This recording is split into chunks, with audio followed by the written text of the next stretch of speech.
and somehow someone snuck in a Bible, which was illegal. You would be shot. And so my dad was in a barrack where he would sleep at night with a bunch of other guys. And every night they wanted to do like worship and read after, this is at night by candlelight. So they would like draw sticks for like, whose turn is it to go get the Bible? And the Bible was... Hi, friend. This is Annette. This is Jared. And welcome to our Happy Family podcast. We're passionate about happy, healthy relationships. And that only happens with happy, healthy people. So join us each week as we discuss the ingredients of making your own happy family. Thanks for joining us. Let's jump in.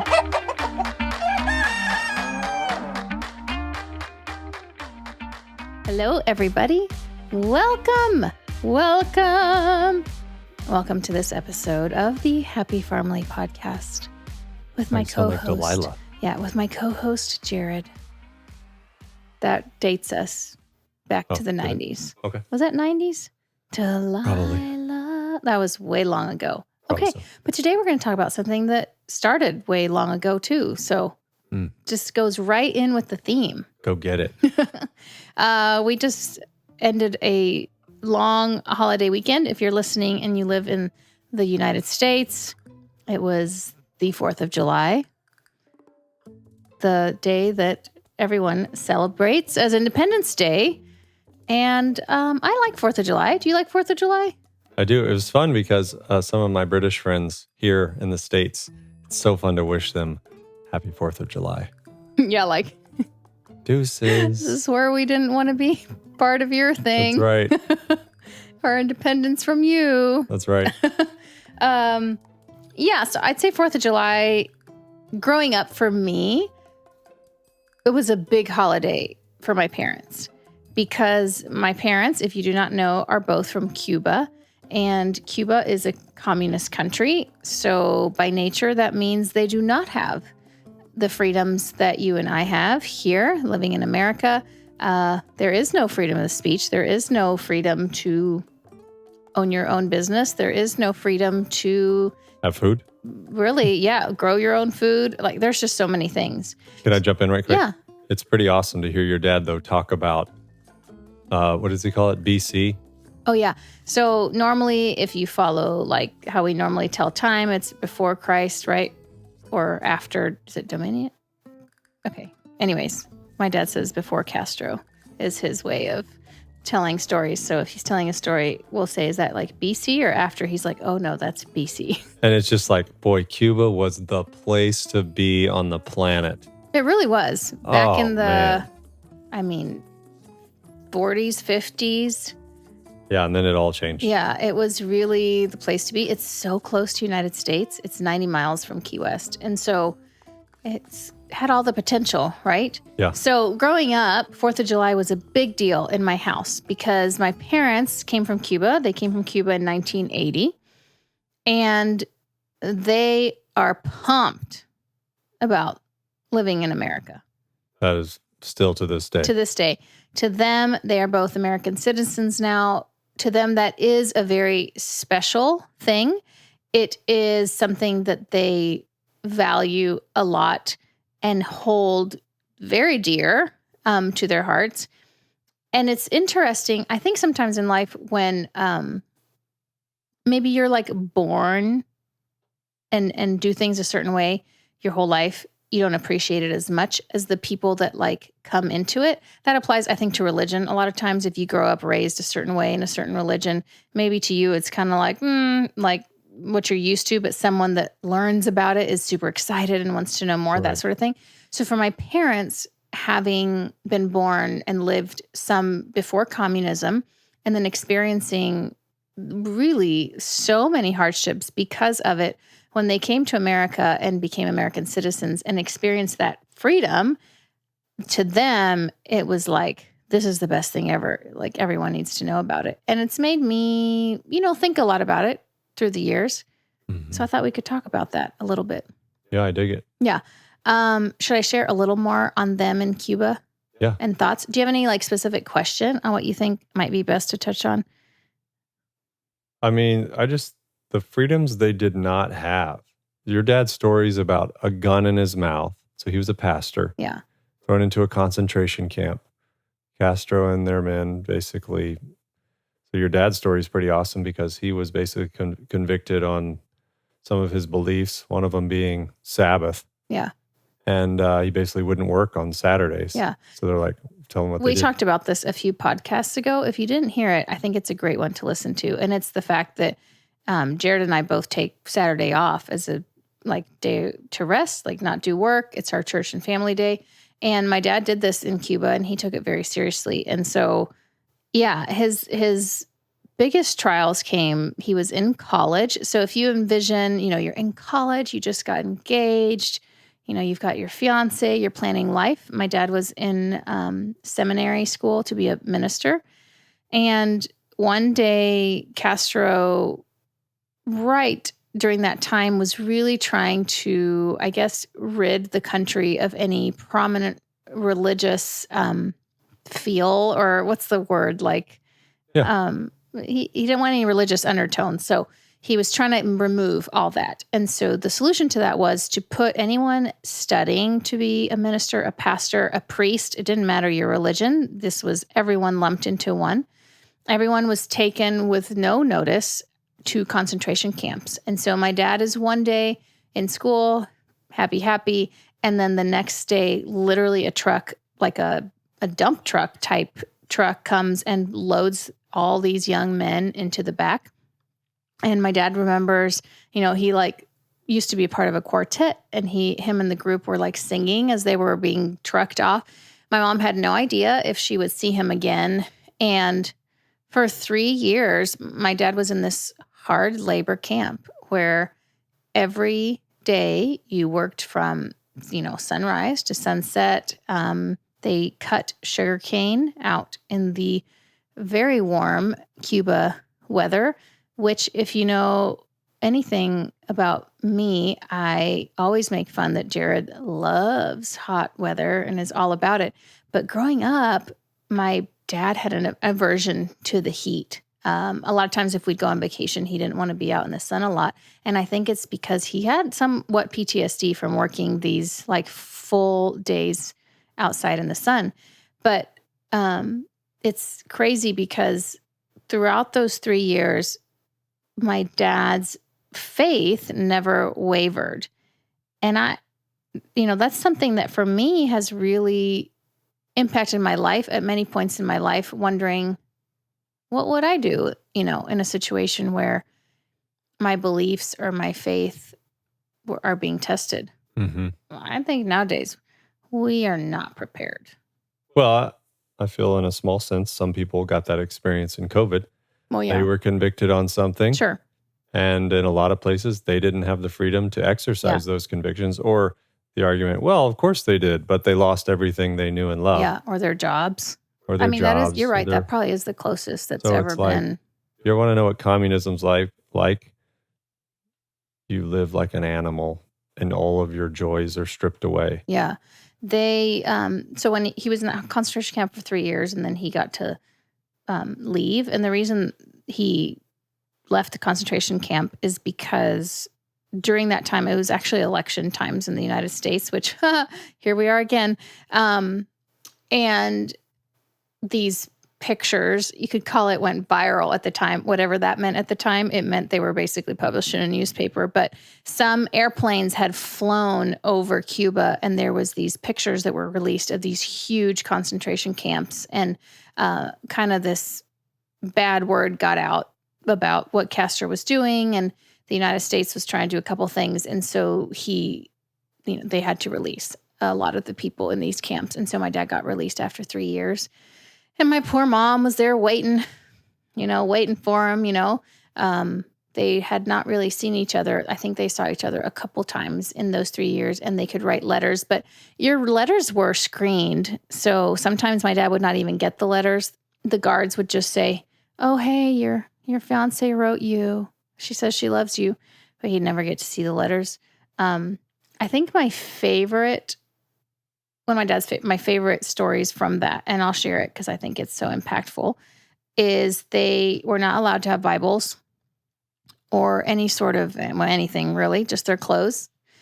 and somehow someone snuck in a Bible, which was illegal. You would be shot. And so my dad was in a barrack where he would sleep at night with a bunch of other guys. And every night they wanted to do like worship and read after, this is at night by candlelight.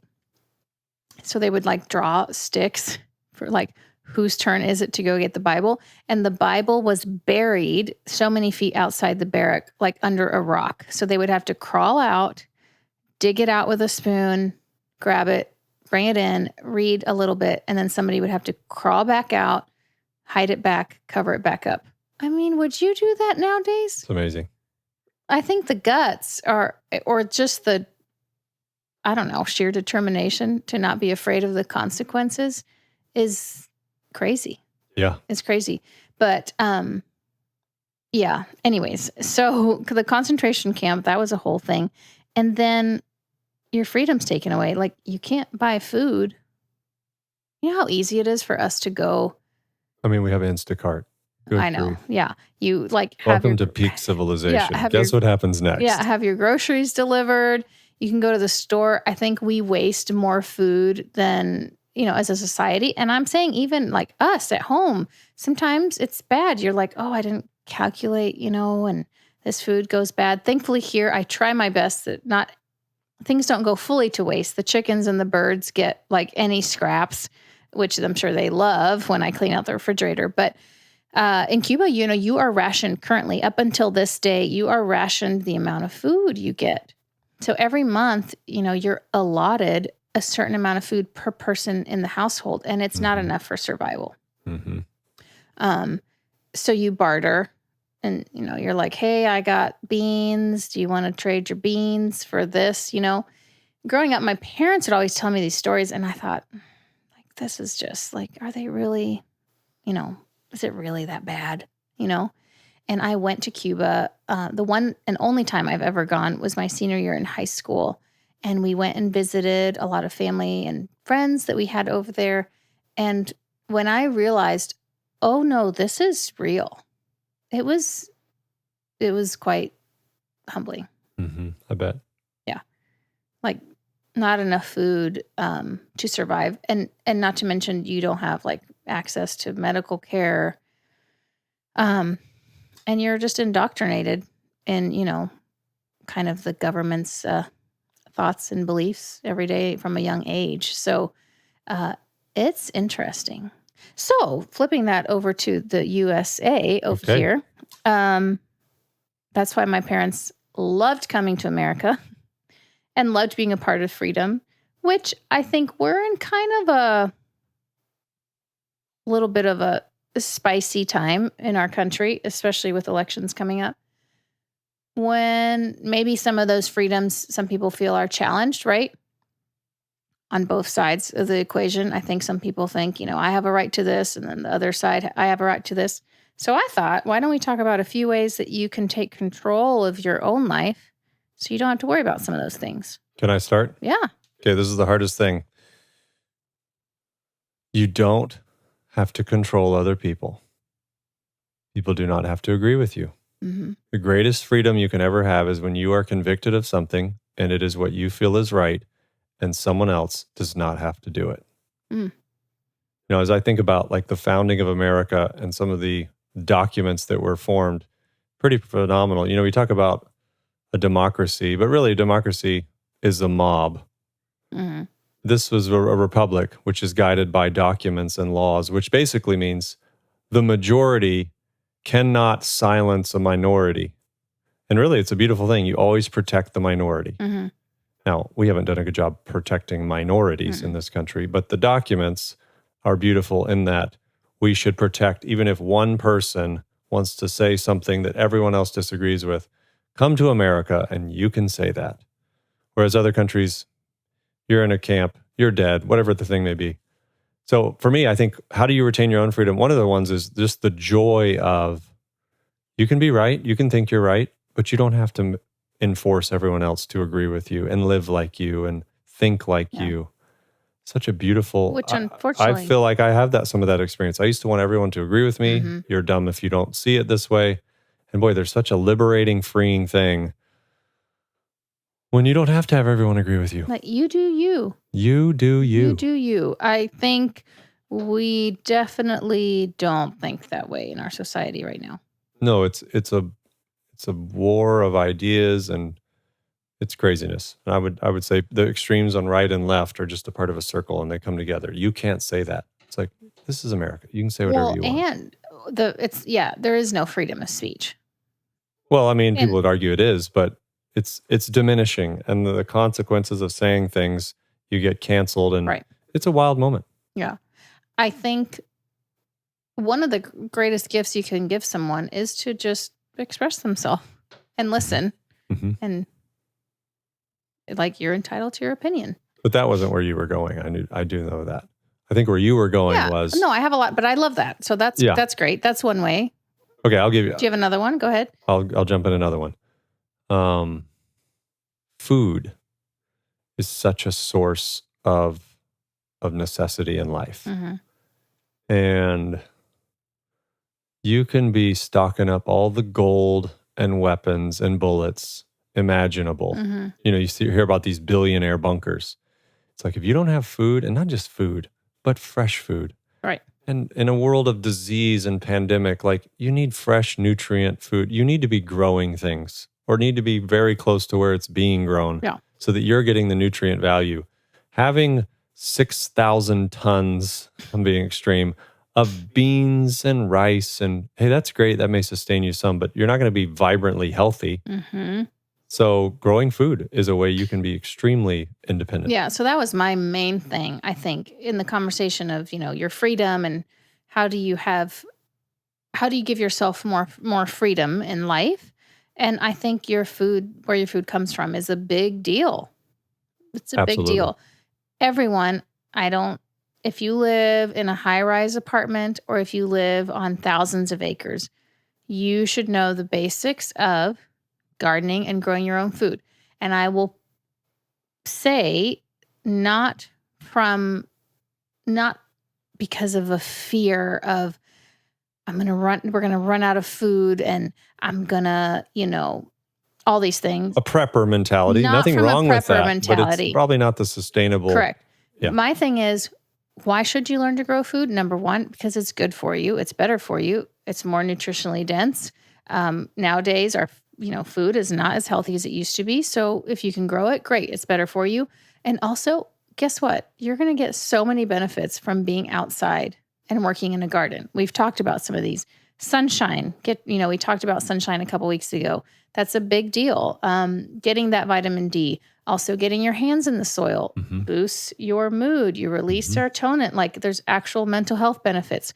So I would say garden for all of that. And then guess what the added bonus is? Should things happen, you know how to grow your own food. Right. You are prepared. What a great thing. What a great skill. I think it would, I love using this word, so I'm going to say it. It would behoove all of us. I know, that's my $10 word today. It continues to amaze me. I'm just saying, it would behoove all of us to know how to do that to a certain degree. Yeah. I don't think you need to learn how to grow, your food to completely replace the grocery store, to do all these things. Should that come into play, if you have the knowledge, then you can probably figure out how to start doing that. That's right. So yeah, I feel like sometimes there is kind of this, like you said, kind of like a prepper mentality, which I 100% will say it's good to be prepared and it's good to be aware and have knowledge in a lot of these areas.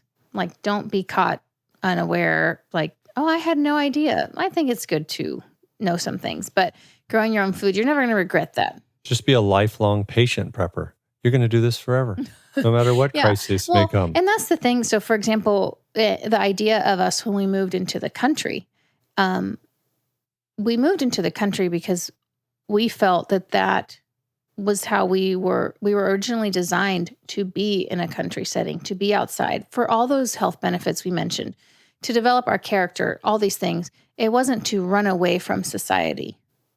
And so I think, along with all the other things, I always kind of bring the emphasis to the point of like knowing your why, really know why. Like, why am I doing these things? Why do I want to learn? It's important. Absolutely. But in the thought of gardening and all those things, learn how to preserve some of your own food. Mm-hmm. Again, better for you, fresher, tastes a lot better. Way better. Tastes way better.